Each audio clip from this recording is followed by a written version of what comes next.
মহোদয় এবার তার সভাপতির বক্তব্য রাখছেন।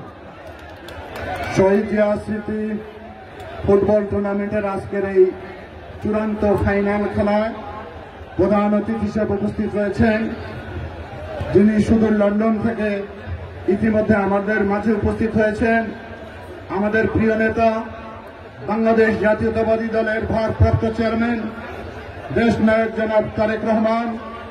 আমাদের মাঝে উপস্থিত হয়েছেন বিশেষ অতিথি বাংলাদেশ জাতীয়তাবাদী দলের স্থায়ী কমিটির অন্যতম সদস্য মির্জা আব্বাস। বিশেষ অতিথি হিসেবে উপস্থিত আছেন যুগ্ম মহাসচিব শহীদুদ্দিন চৌধুরী এনি, আমাদের পঞ্চগড়ের আজাদ ভাই, শামু ভাই এবং উপস্থিত সম্মানিত দর্শকবৃন্দ। আমি সব সময় বলে থাকি এই খেলা খেলা নয়।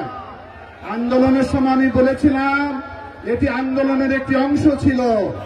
এখন বাংলাদেশ মুক্ত হয়েছে, নতুন বাংলাদেশ। এখন হচ্ছে দেশ গড়ার খেলা আমাদের।